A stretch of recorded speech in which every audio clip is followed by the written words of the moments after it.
कि इंफोग्राफिक्स क्या है। कक्षा 6 में दिया हुआ है, क्लास 6 में।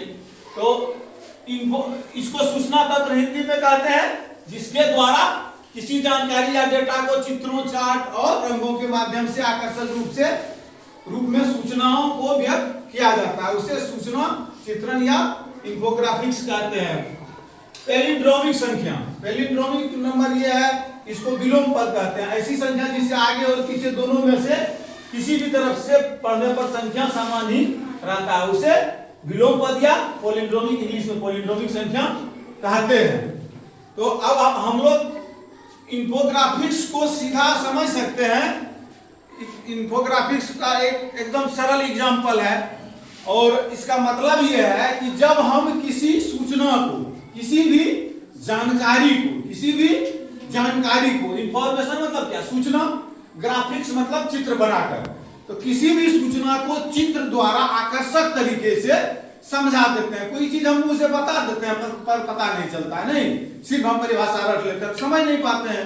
तब इसका एकदम एग्जांपल आप लोगों ने जो बनाया है वही उसी को एग्जांपल बना देते हैं। जैसे आपने बनाया है सोलर इक्लिप्स और लूनर इक्लिप्स, सूर्य ग्रहण और चंद्र ग्रहण।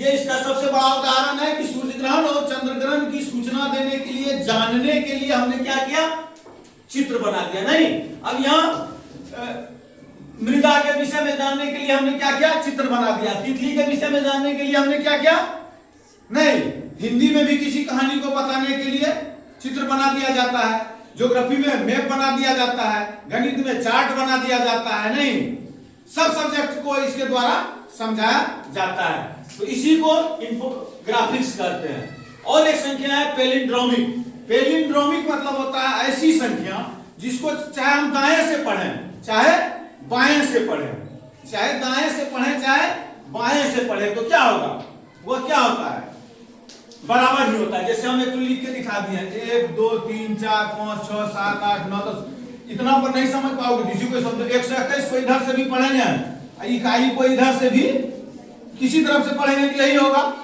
इसको भी किसी तरफ से पढ़ेंगे तो यही होगा, इसको भी पढ़ेंगे तो किसी तरह से ही। अब समझ में आ गई। इसको भी जब हम पढ़ेंगे तो वही होगा। बस ध्यान क्या रखना है, इसमें जहां तक जाएगा वहां से फिर उतना नंबर नीचे जाएगा, या कितने भी अंकों की संख्या हो सकती है। एक बात और पूछते हैं, तुम लोग जो पढ़ते हो, मान लो 1 2 3 मान लो लीजिए, कैसे पढ़ेंगे इसको, इकाई दहाई सैकड़ा कैसे पढ़ते हो? कभी कभी कुछ बच्चा रुक जाते हैं, किधर से पढ़ते हो? इकाई दहाई सैकड़ा ऐसे पढ़ते हैं ना, कुछ बच्चे ऐसे पढ़ने लगते हैं, इकाई दहाई सैकड़ा। ये क्या है, रंग गलत है, गलत है कि? लेकिन इस संख्या में